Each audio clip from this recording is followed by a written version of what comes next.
Welcome to PhD with Women on It, Hack the Future. My name is Beata Young, and today's PhD Positivity Hack Delivered will be by our guest, Deepshikha Kumar. Topic: Key Steps to Build an Open Talent Economy of Entrepreneurs. Episode 80 starts here. Let me remind you, this is a grassroots community that focuses on women on IT, an inclusive forum of women in technology, startups, and female leaders who are supported by men as well. And I bring heart to that hustle because empathy is my motto. And empathy is critical when you are building an open talent economy of entrepreneurs. In today's episode, we are going to learn from Deepshikha.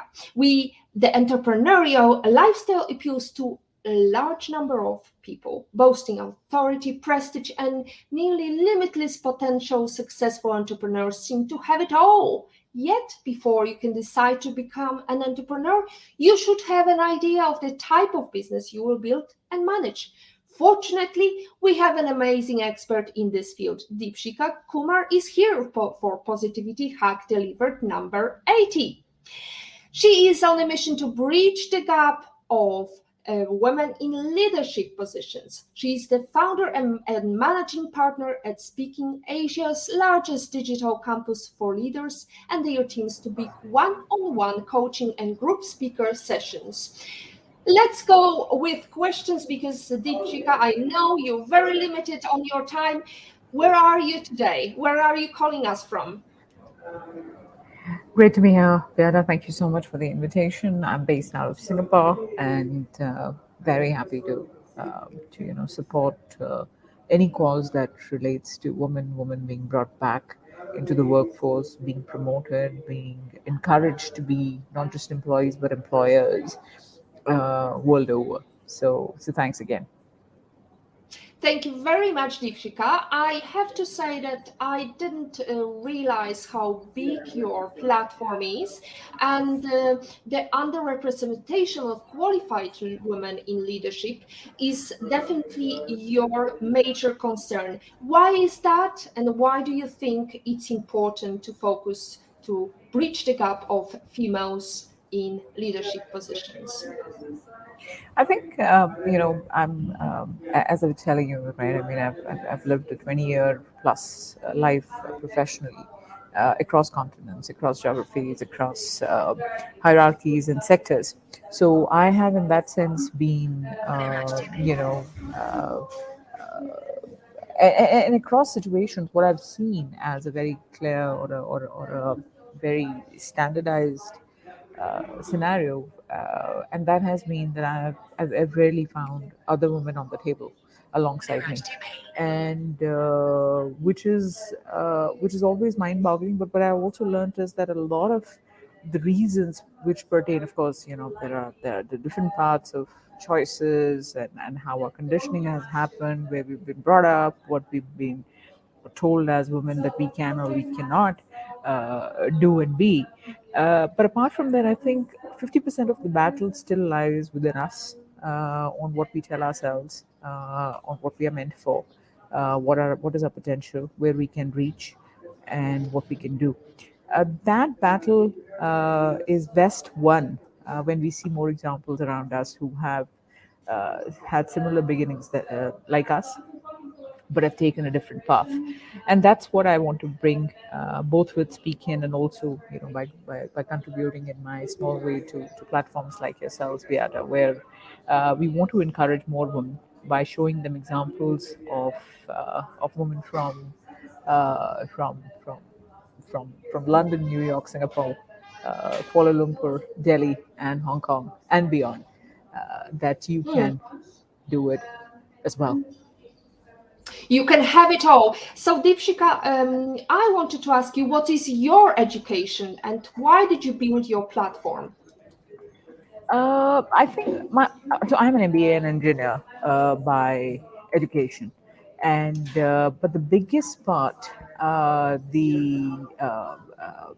of why I started this, Beata, was that I have traditionally always been I've grown up in an environment or in a society where your career choices were limited by what you knew. But as I progressed and as I matured in my career, I realized that it's not just about what you know, but who you know, and who you learn from. Who's been your idol, who's been your aspiration, who's teaching you to shape your life. And people shape our lives far more than any other learning can. I mean, the most expedited learning is that to spend time and observe and learn from others' experiences, good, bad, better, and which is what I wanted to bring in. Why should there be a limitation in someone who wants to be a great doctor get access to the best doctor in town? Why should there be a limitation to someone who wants to become the best CEO and not get access to a CEO who has been there, done that for 5 years in a row?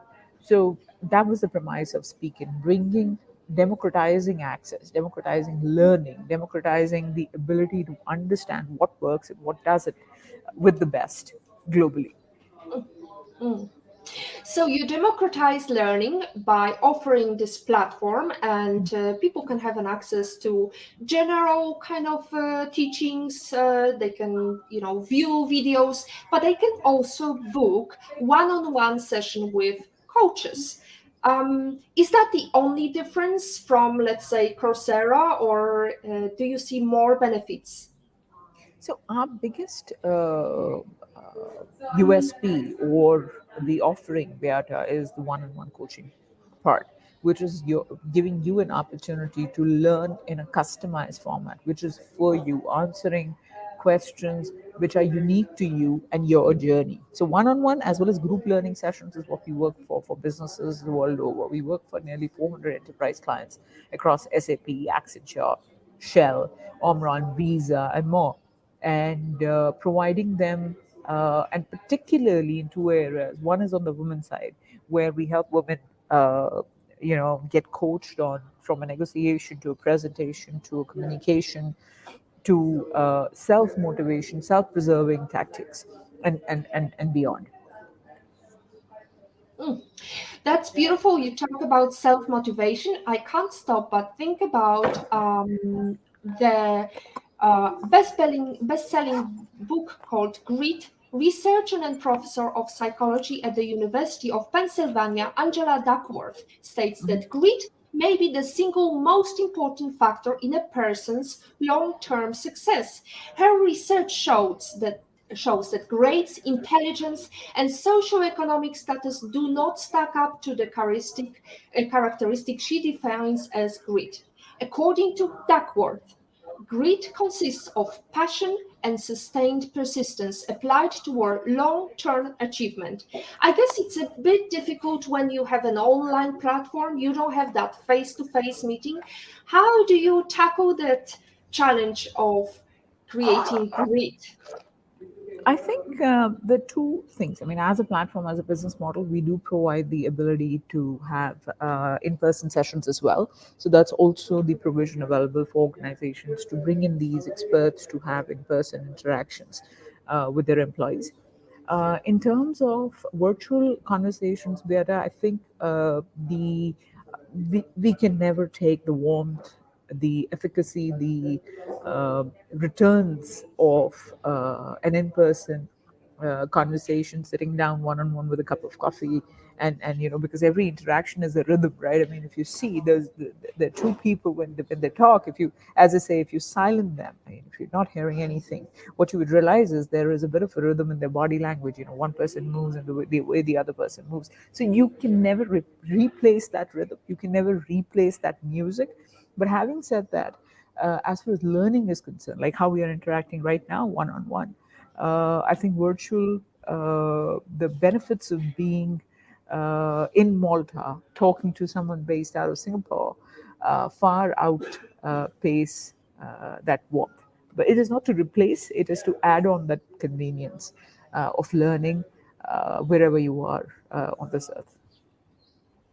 Wherever you are, however, not whenever you want, right? Because we had to schedule this call right in the middle of the day. You couldn't join us at 6 p.m. CET because by that time you're having the most deserved rest.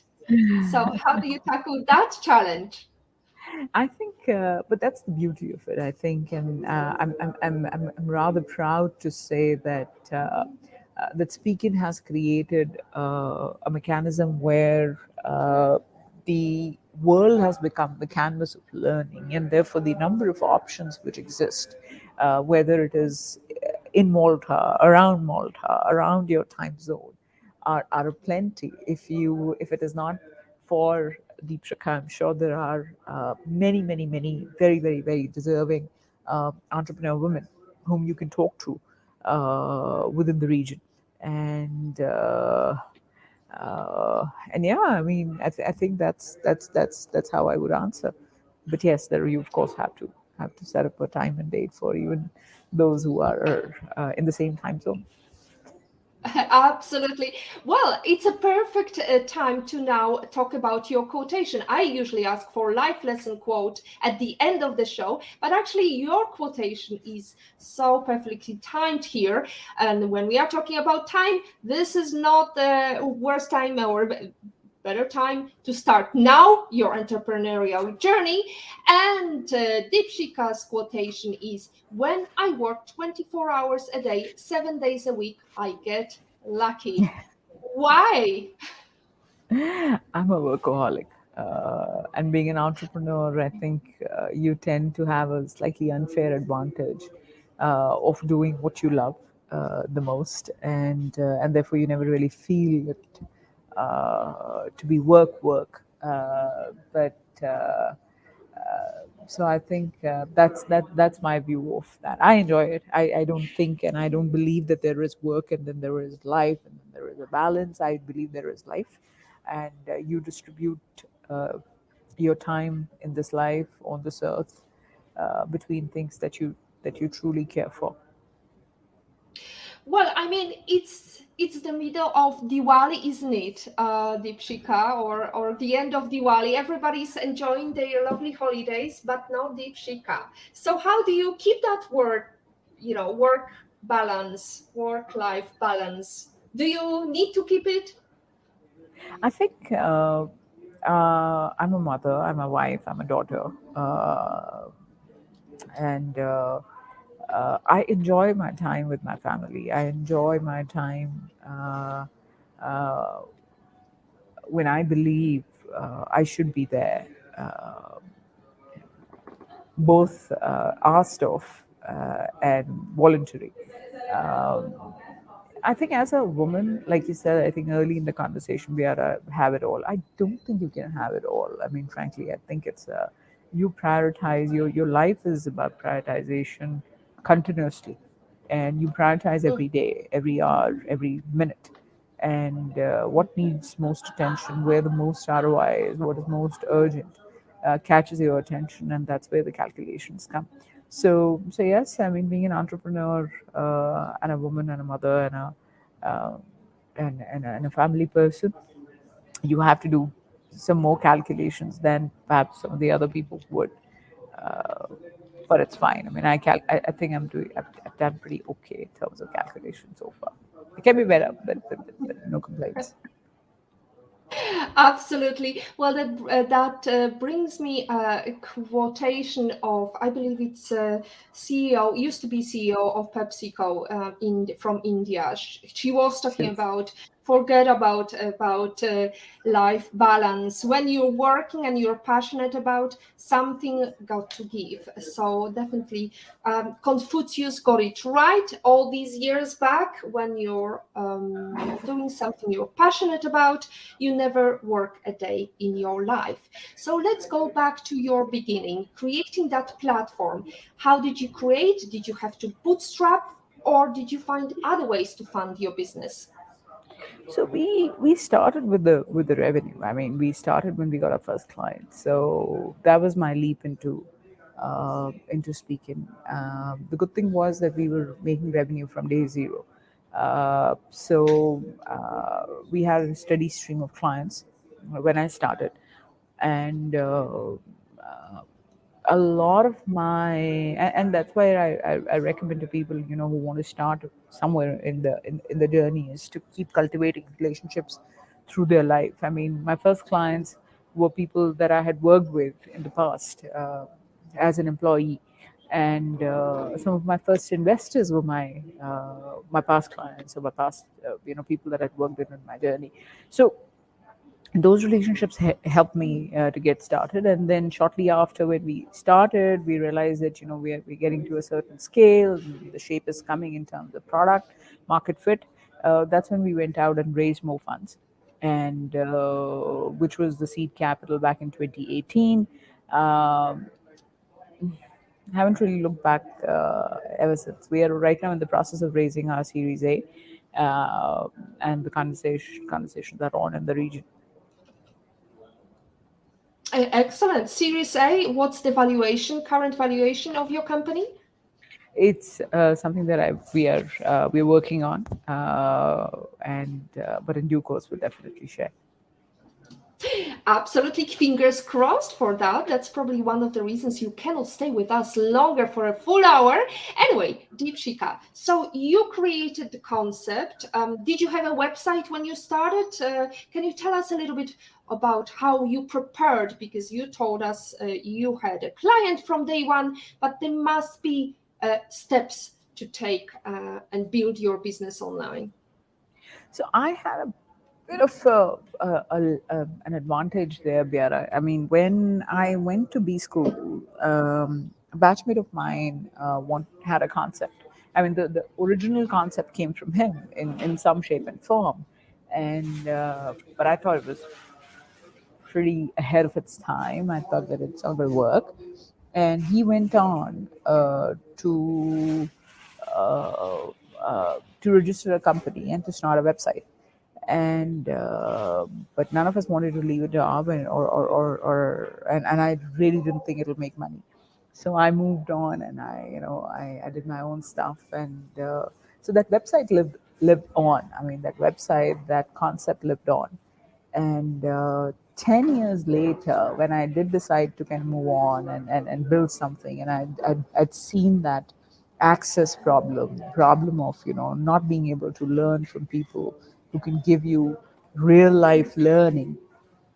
That's when we started realizing that there is meat in this model. It perhaps needed a bit of a tweak, but because we had a website, we had an inbound traction coming in from some of the clients, which we then used. And as luck would have it, the guy who started it did not, at that time, wanted to do stay in a regular job, and I took over, and I took SpeakIn forward.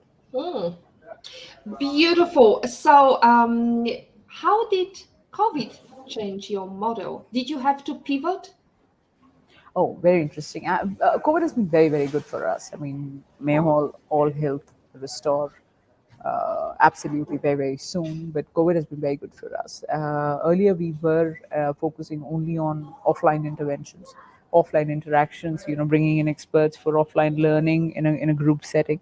The moment COVID happened, everything moved online. I mean, moving online, things became far more uh, acceptable. Zoom video calling became a very, very acceptable means of connecting as well as communicating and learning, which predominantly made our product borderless, and that helped us in building our conversations further, and taking things forward from there. So, offline interactions, what does it mean in reality? Did you have somebody in the field, had to go to Delhi? Yes, it was in-person interventions with the people, and all learning would happen in a room in a traditional classroom setting, or an on-ground off-site kind of a setting. That progressed that progress to everything moving online, which basically meant that not just from a demand perspective, but also from a supply perspective, now we could very easily bring in an expert from maybe New York to talk about uh, something on perhaps investment banking or whatever. I mean, and for a client in Bangalore. So, and it became a very, very acceptable means of communication. This conversation, for example, where StreamYard, I think, wasn't even born before COVID. So, a great example of how businesses have pivoted and how businesses are leveraging technology to connect, talk, learn, and build with each other. Our entire product strategy, we had this in roadmap, but I think it all got expedited. We launched a mobile application 2 months back. We launched the web platform, and all of them, I think, would still have been in R&D stage had COVID not happened. Fantastic to know about the progress, and I wanted to go back to the female and entrepreneurial gap in female entrepreneurs. I mean, it's a biggest obstacle for many economies to involve women. While every student can benefit from entrepreneurship focused education, girls, especially middle school and high school age girls, stand to gain the most from it. The underrepresentation of qualified women in leadership positions has created a gender gap that exists in almost every industry. And we have got a little poster now to show, because it's very interesting to look at how much women can change the dynamic. Women make up more than half of the US population and control or influence 85% of consumer spending. Women control over 31.8 trillion in worldwide spending. Women purchase over 50% of traditional male products, including automobiles, home improvement goods, consumer electronics. Approximately 40% of US working women now out-earn their husbands. What's the dynamic in India, and do you think there can be change? I think India is very, very rapidly changing. The dynamics are, see, India also is the United States of India. It's a huge country, which a lot of variation, with a lot of variation with respect to either people working or either people working or being incentivized in terms of salary. Uh, or the density of women. So all this is very different for, say, urban India versus, say, rural India or semi-urban locations. But having said that, I think there is a bit of India as a country is changing very, very rapidly when it comes to women progress, whether professionally or culturally. Organizations, I think, are at a different level of trajectory, and being in Singapore also, and having seen organizations from US or Europe, I would still say that India is far ahead already in that learning curve. But as I said, That's it's patchy. great. Mm.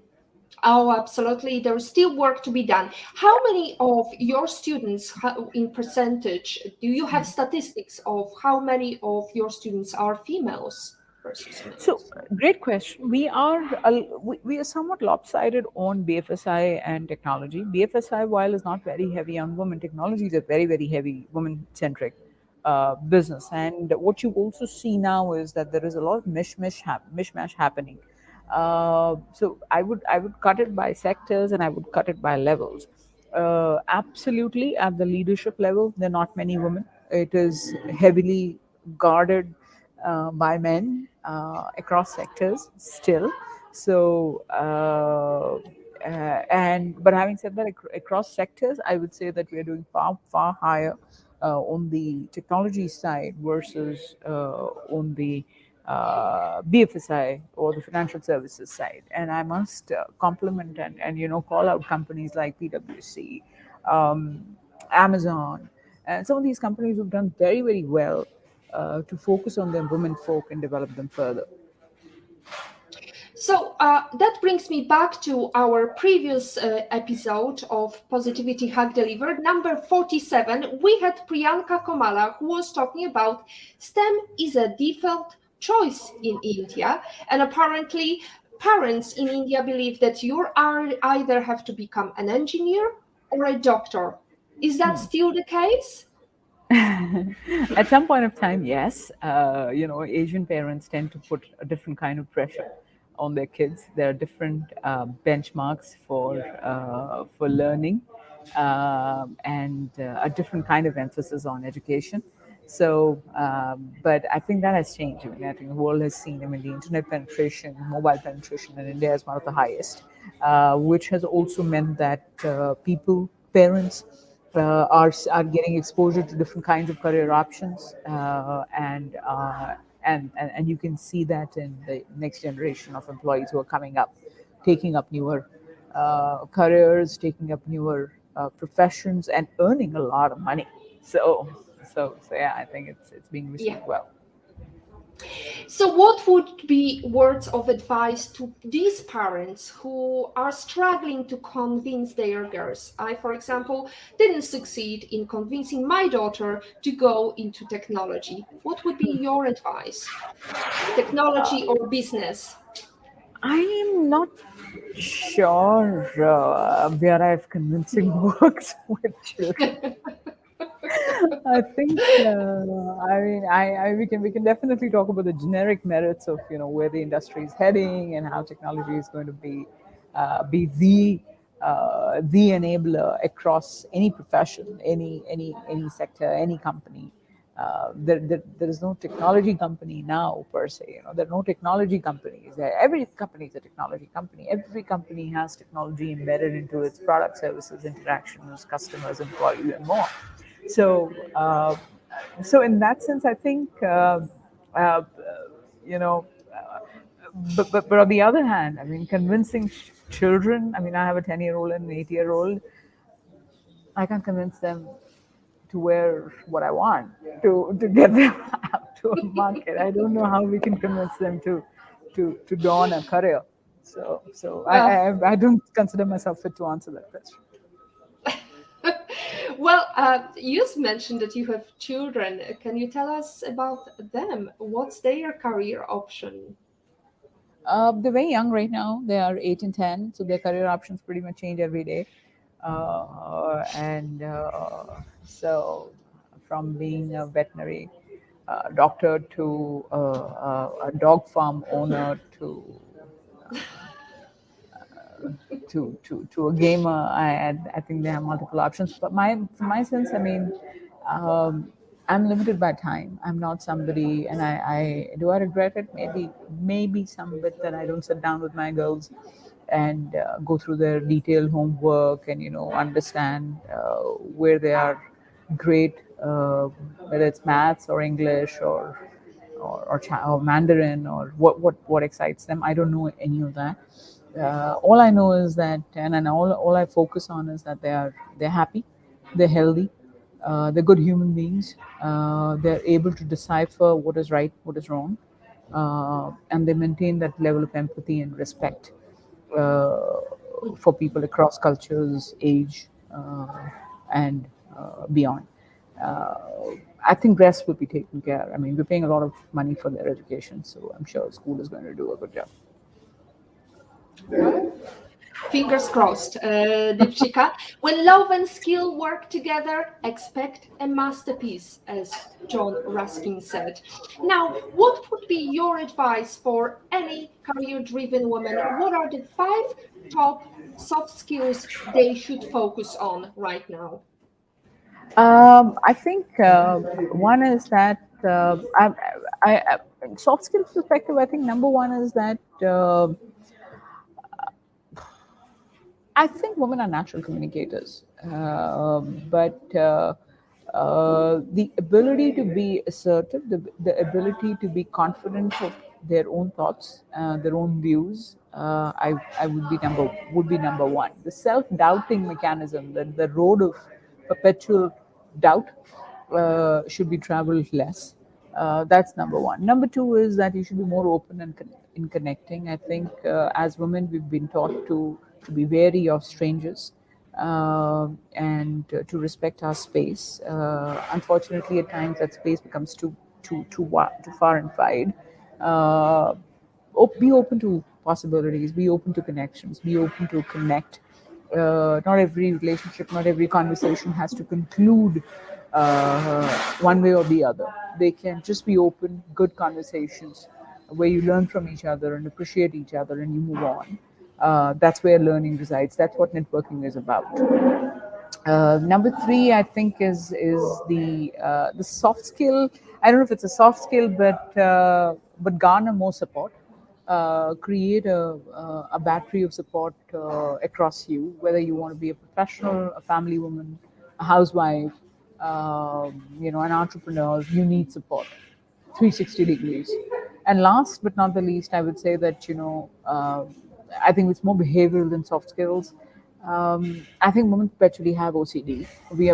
We gun for perfection everywhere.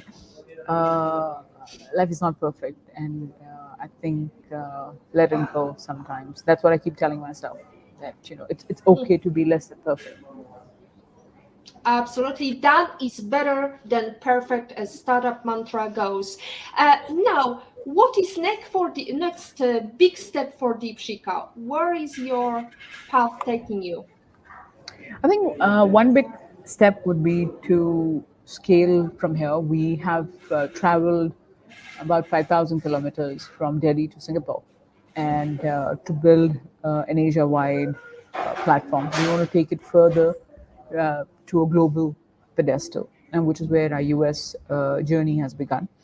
And that would be a big next step for us to start our US operations and also in the meantime raise funds to develop this further.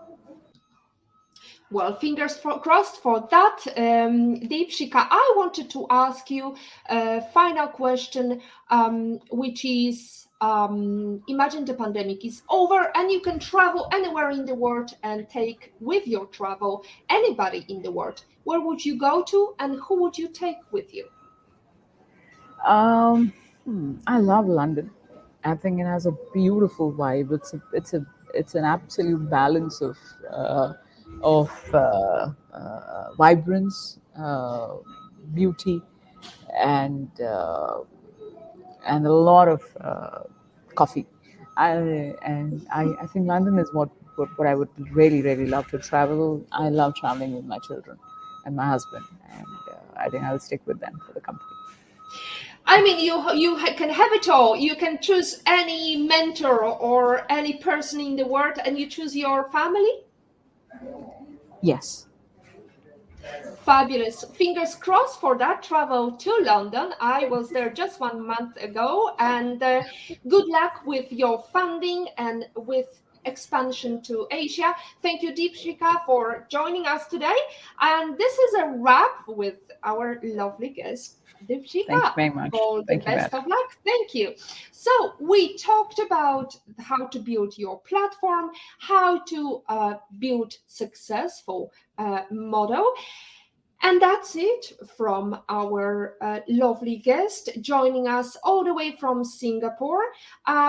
I would like to encourage you also, don't forget to tune in for our guest next week. We are going to talk about hacking the future with sex tech legend Cindy Gallop.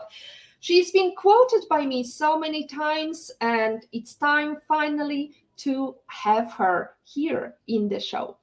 You must either modify your dreams or magnify your skills, whether you do it with Deepshikha's platforms or whether you do it with our platform. We are here to support you, to showcase great entrepreneurs. And as always, our positivity quote comes from positive thinking only and goes, look for something positive in each day, even if some days you have to look a little harder.